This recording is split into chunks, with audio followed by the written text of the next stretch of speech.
In the last class, we studied the procedure to construct a non-binary Huffman code. We saw that the procedure is similar to the construction of a binary Huffman code, the difference being that at each stage of source reduction, we combine R symbols instead of two symbols, where R stands for the size of the code alphabet.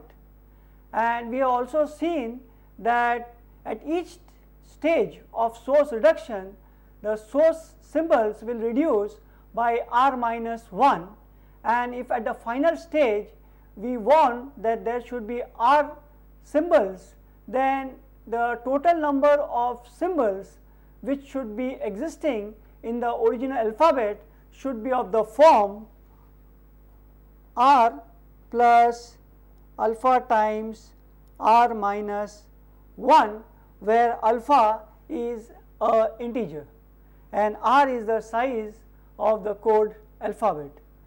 Now, the only hitch was that if this condition is not satisfied, then we said that we can add some dummy variables with probability 0 and then combine R symbols at each stage of source reduction, and in the final stage when we are getting the codes for the code words for the particular symbol, we ignore the code words for the dummy symbols.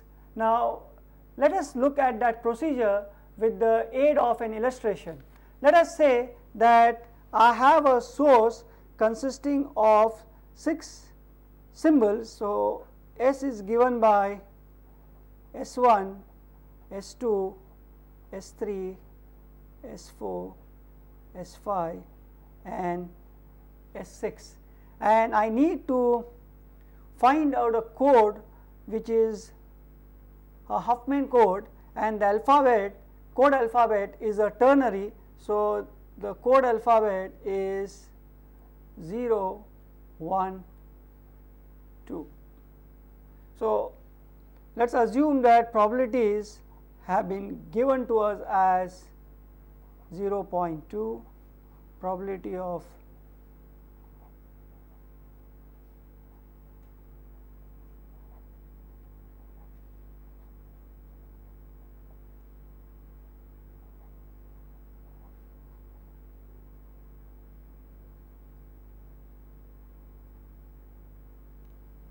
okay.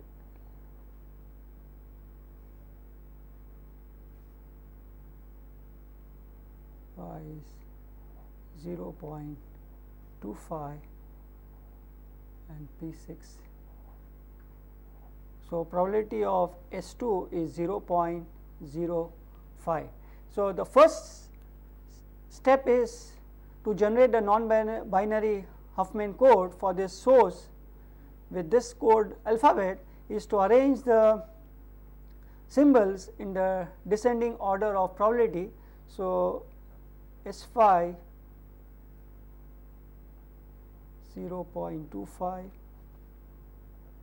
S1 is 0.20, S3 0.20,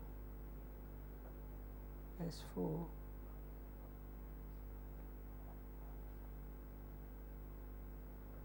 S6 0.0,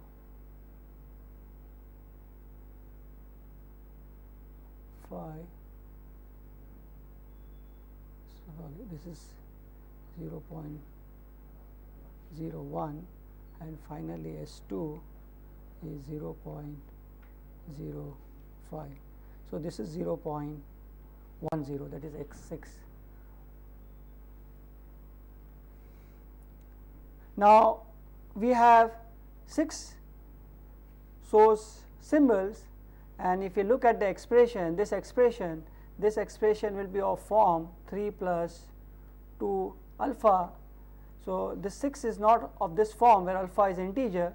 So if I add one dummy variable, then I will get 7, and this can become of the form 2 into alpha is equal to 2. I will get this equal to this. So I add one dummy variable. So let us add a dummy variable as 7 with a probability of 0.0. Now once we have done this, then we combine these 3 elements at this. I get as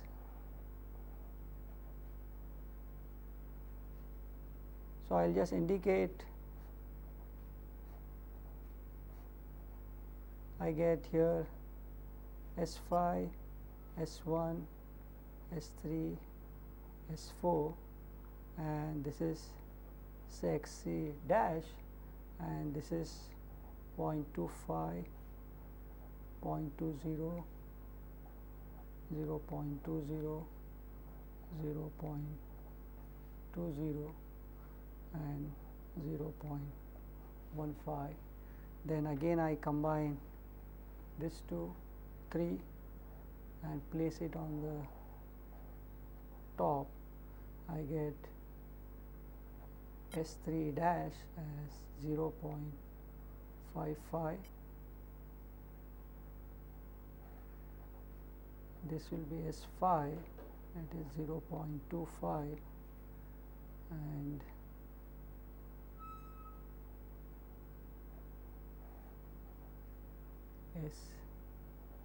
S1, that is 0.20.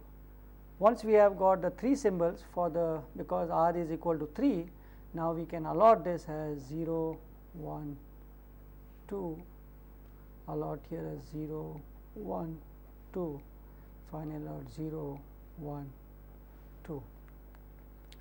And based on this, we can find out that the code turns out to be S1 is 2, S2 is 0 to 1, S3 is 0, 0, S4 is 0, 1, S5 is 1, and S6 is 0 to 0. S7 actually would be 0 to 2, but this is a dummy variable, so we discard this. So we get the code words corresponding to our symbols as this, and this can be also depicted in form of a code tree. So the code tree for this would look something like this.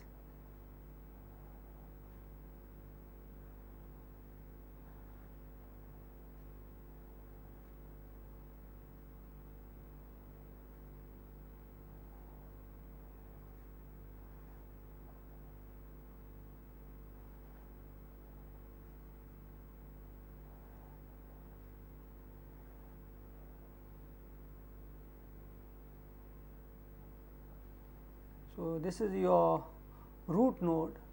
I have here S1, this is my S5, this would be S3, this would be S4, this would be S6, and this would be S2, and this is actually S7, which is discarded, and we follow the convention 0, 1, 2, 0, 1, 2, 0, 1. So once we have the tree, we can also obtain the code words for this symbol by traversing from the root node to the leaf. So S3 would be 0, 0, and S2 would be 0 to 1, which is the same as what we have got it here. Now we can calculate the average length for this code. So the average length turns out to be, there we have one code word of length 1 and 2 code words of length 1 and 2 code lengths of length 2 and 2 code lengths of 3. So, if we calculate that, this will turn out to be 1 into 0.5, 2 into 0.40 plus 3 into 0.15, and this is equal to 0.5 plus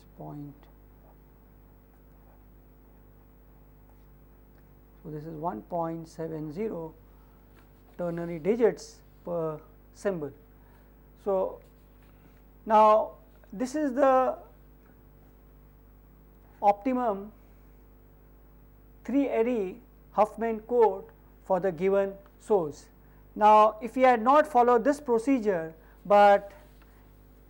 and what we mean by that, if we had not added this S7 and if we had combined 3 and then again 3 and then 2, then we would have got another tree, and another way of combining would be combine 3, then combine 2 and then combine again 3.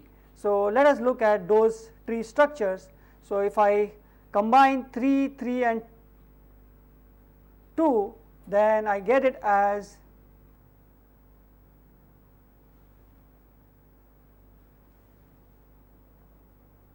S5, S1, S3, S4, S6, S2, 0.25, 0.20, 0.20, 0.20, 0.0 and 0.05. So, now without adding any dummy symbol, we will add up, we will get a reduced source by combining the 3 source symbols and then place it here. I will just indicate the probabilities of the new symbols. So, this is 0.35 and then this would be 0.25 and this would be 0.0 and finally this would be 0.20, and then we combine again this 3 and to get a finally 2 symbols 0.65 and 0.35. Now, we can allot 0, 1, 0, 1, 2, 0, 1, 2, and we go from trace the path from here to here. For each symbol, we will get the code word as S1, S2 as 1, 2, S3 as 0, 2, S4 as 1, 0, S5 as 0, 0 and S6 as 1, 1, and this can be indicated in the form of a tree as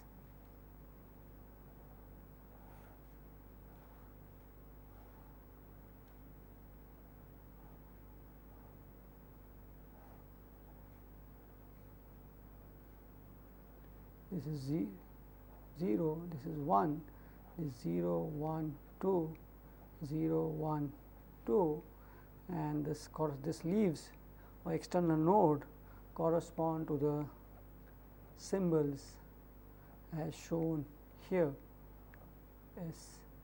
S6, S2. So, here all the code words of length 2.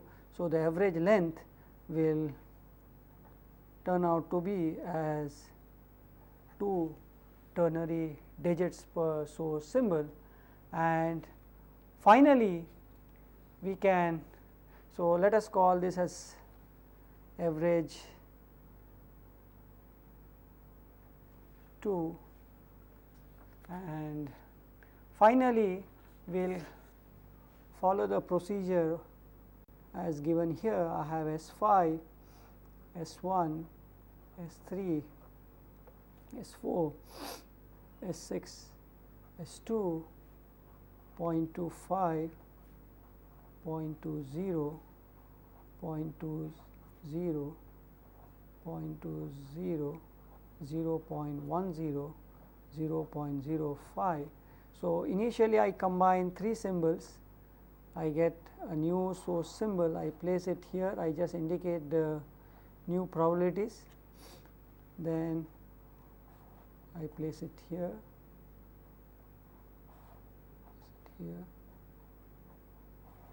I place it here. These are 0.25, 0.20 and 0.20. Now, I combine 2 elements to get a reduction of the source. So, this is 0.40, 0.35 and finally 0.25. So, in the final stage again I have 3 symbols, but in this procedure in between I have combined only 2 symbols. So, if I allot 0, 1, 2, allot 0, 1, 0, 1, 2 and get the source code for each symbol would be given as follows.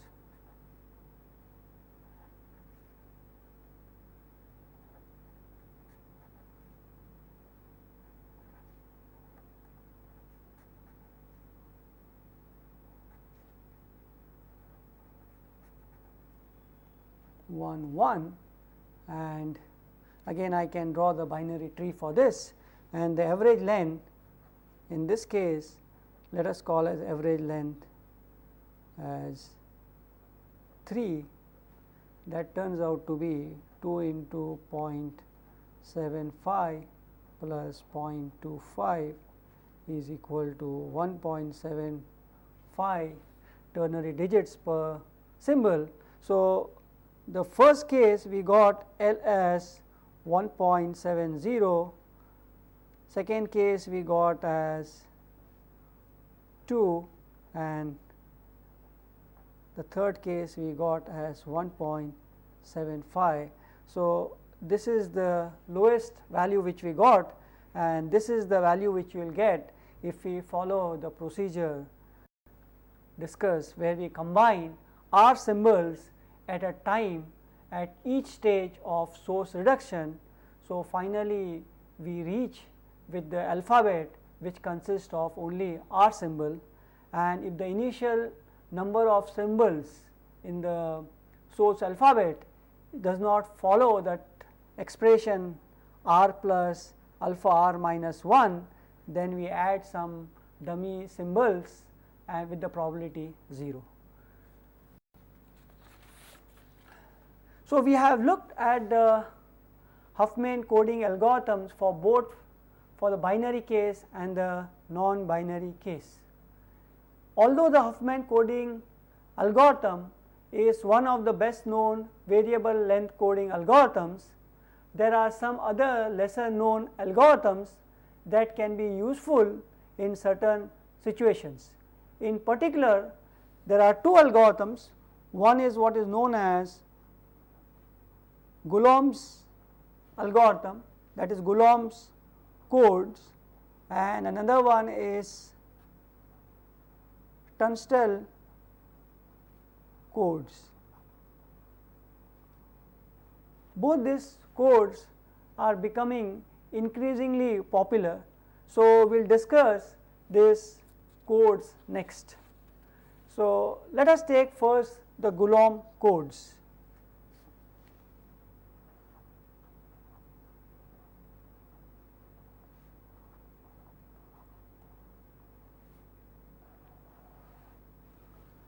The Ghulam codes belong to a family of codes designed to encode integer with the assumption that the larger an integer, the lower its probability of occurrence.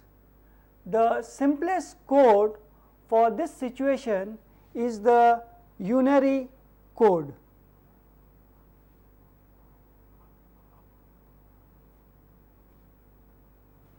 The Unary code for a positive integer n is simply n ones followed by a 0 or n zeros followed by a 1.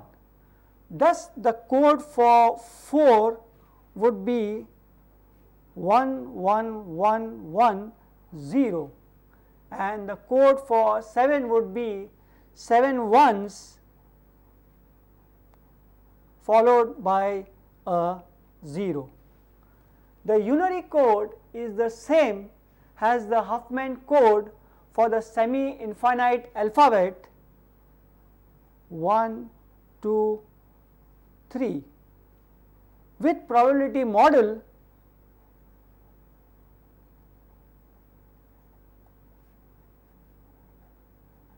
Pk equal to 1 by 2 raised to k. Because the Huffman code is optimal, the Unary code is also optimal for this probability model. Although the Unary code is optimal in very restricted conditions, we can see that it is certainly very simple to implement. One step higher in complexity are a number of coding schemes that split the integer into two parts, representing one part with a Unary code and the other with a different code. An example of such a code is the Ghulam code. The Ghulam code is actually a family of codes parameterized by an integer m which is greater than 0. In the Ghulam code, with parameter m, we represent an integer n greater than 0 using two numbers q and r. So, n is represented with the help of two numbers which are q and r. Let us see what are these q and r. Q is equal to the truncation value of n by m, and where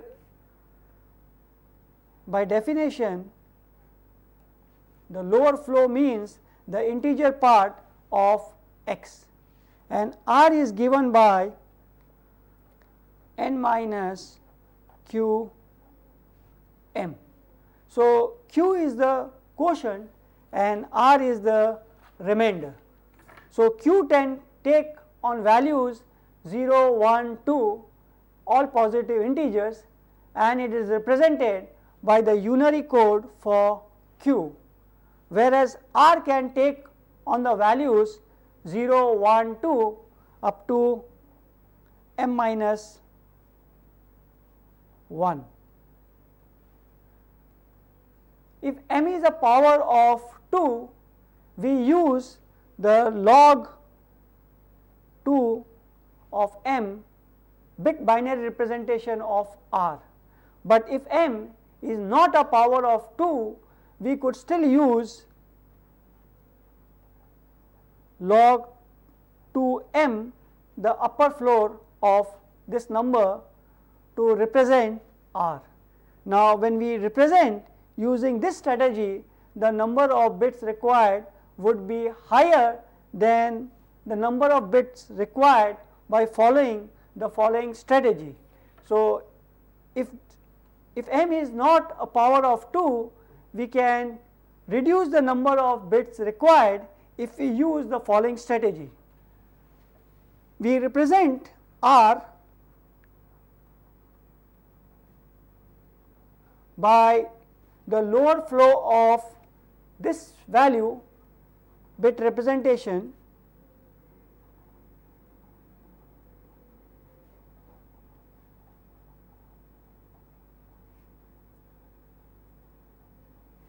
of r for the first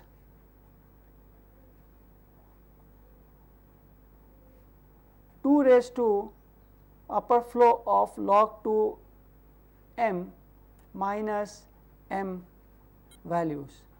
So, for all the values of r which are less than this quantity, we will represent it r by lower flow of log to m bit binary representation, and we will use upper flow of log to m bit binary representation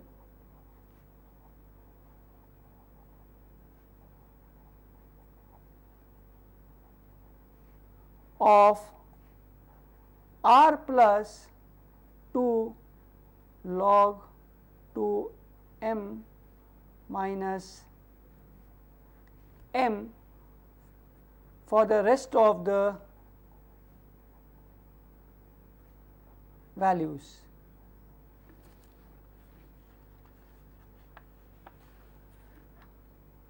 In order to understand this in a much better way, let us take up a simple example. So, let us take an example where a Ghulam code is parameterized by m equal to 5. So, m is equal to 5. In this case, the upper flow of log to 5 is equal to 3. This is the integer which is just larger than this value, and the lower flow of log to 5 is equal to 2. So, the first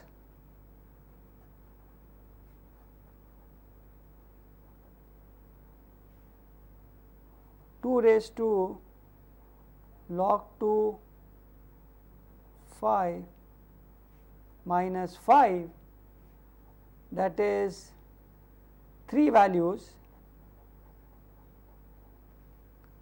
of r which are 0, 1 and 2 will be represented, this values of r will be represented by 2-bit binary representation,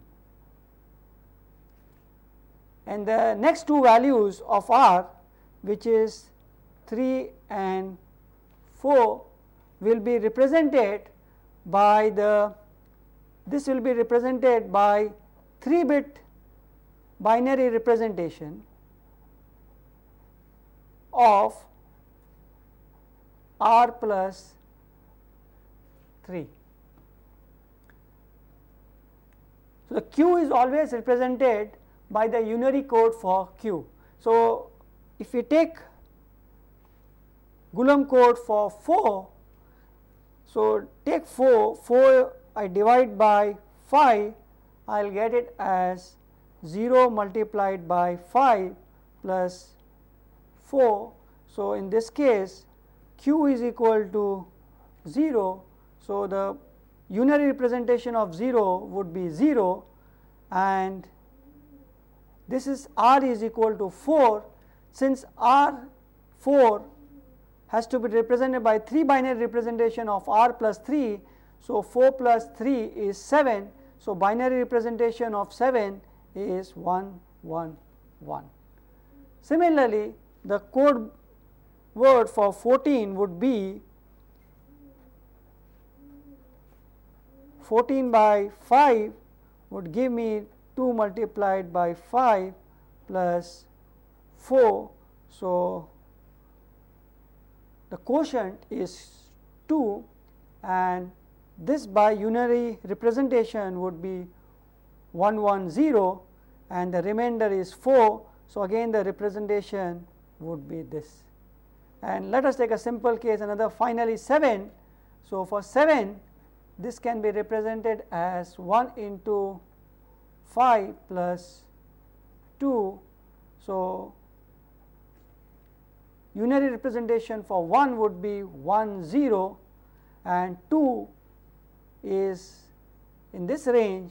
So, it is represented by 2-bit binary, that would be 1 0. So, I get this is a Ghulam representation for Ghulam codes for different integer values. Now we look at another code, that is the Tunstall codes. So let us look at a design of the Tunstall codes. Most of the variable length coding algorithms that we have studied encode letters from the source alphabet using code words with varying numbers of bit. What it means that code words with fewer bits for letters that occur more frequently, and code words with more bits for letters that occur less frequency. The Tunstall codes is an important exception. In the Tunstall code, all code words are of equal length. However, each code word represents a different number of letters. An example of a 2-bit Tunstall code would be for an alphabet X given by say A and B, would be shown in this figure is a sequence, and I have a code word.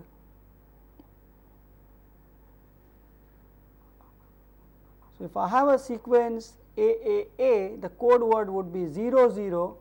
If I have a sequence AAB, the code word is 01.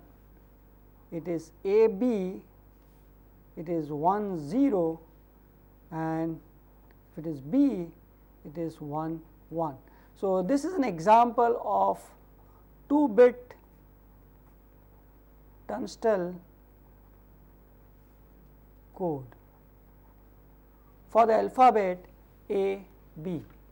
The main advantage of a Tunstall code is that errors in code words do not propagate, unlike other variable length codes such as Huffman codes, in which an error in one code word will cause a series of errors to occur. Now let us take this 2-bit Tunstall code and encode the following sequence. So if I have a sequence given by AAA, B,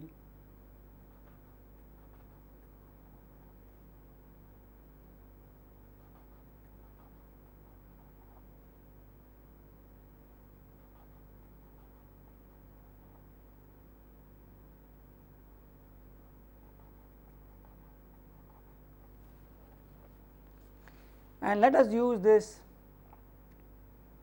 2-bit Tunstall code. So the first thing is basically you pass this source output sequence into sequences of symbols that appear in the code book. So the first step would be, when I get this sequence, I can pass it as sequences like this,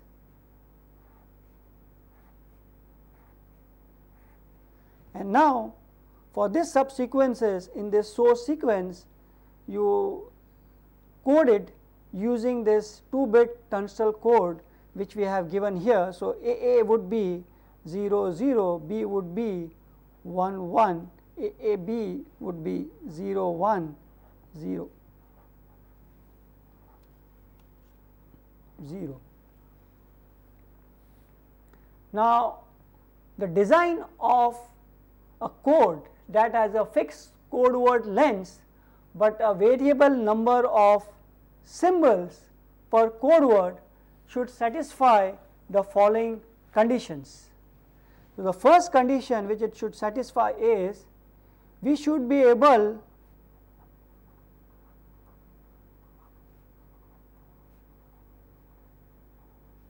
to pass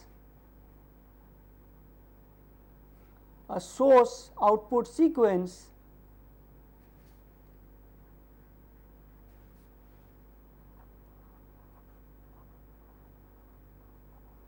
into subsequences of symbols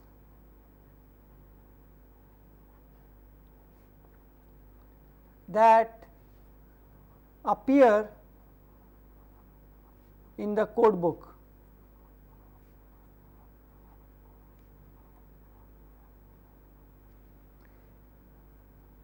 second, we should maximize the average number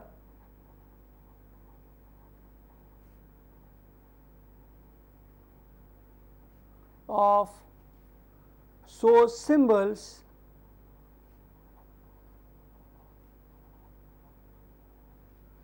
represented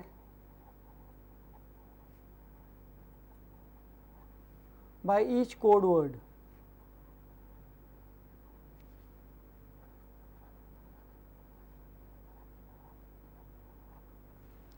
Now, in order to understand what we mean by the first condition, consider codes shown in the table below.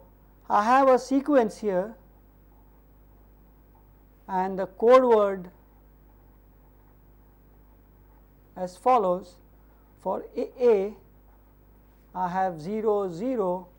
For AB, I have 0 1. AB, I have 1 0, and B, I have 1 1. Now, actually this is an example of 2-bit non-Tunstall code. Let us see, if I have a code of this form, then can I represent it the original sequence which I had considered earlier of the form AA, B, AA, B,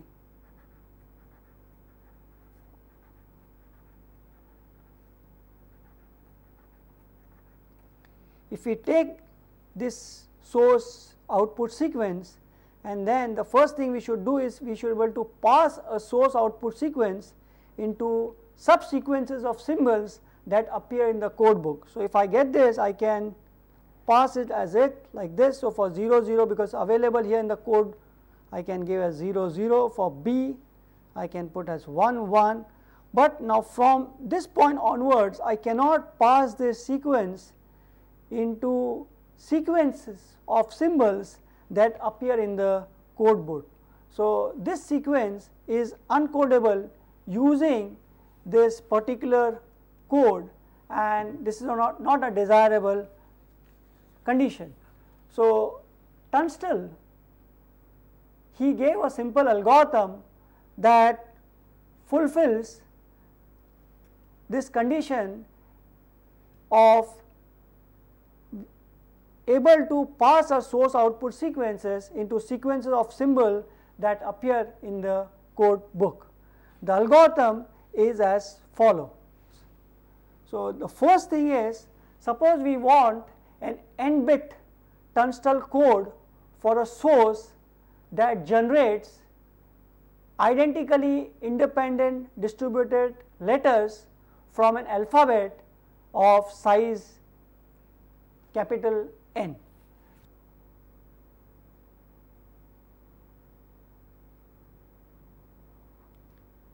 So, the alphabet size, that is the source alphabet, is n, and we require to generate n-bit Tunstall code for this source, and this source generates identically independent distributed letters. So, the number of code words which we can have would be equal to 2 raised to n. So, the first thing is we start with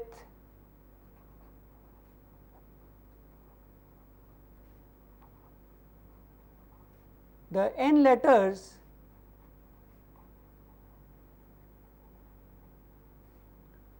of the source alphabet in our code book. So, we place in our code book the n letters of the source alphabet. Then the next step is remove the entry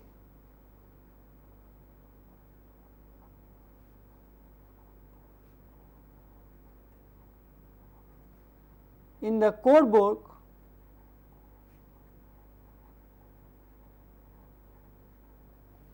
that has the highest probability, and then you add n strings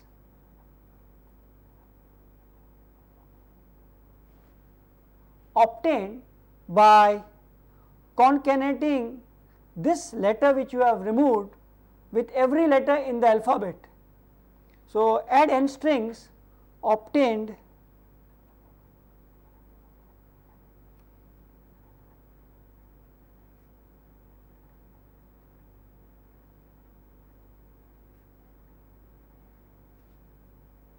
by concatenating this letter which we have removed with every letter in the source alphabet, including that letter itself. So, now this will increase the size of the code book from n to n plus n minus 1, and the probabilities of the new entries will be the product of the probabilities of the letters concatenated to form the new entry. And now look through the n plus n minus 1 entries in the code book and find the entry that has the highest probability, keeping in mind that the entry with the highest probability may be a concatenation of symbols. Then once we have found out that symbol with the highest probability, remove this entry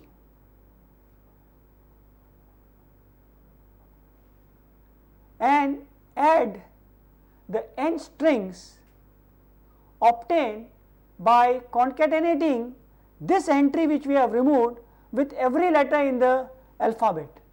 So, again you repeat the same procedure of the step 2 of obtaining n strings by concatenating the letter which we are removing from the code book. So, now the size of the code book will become n plus 2 n minus 1.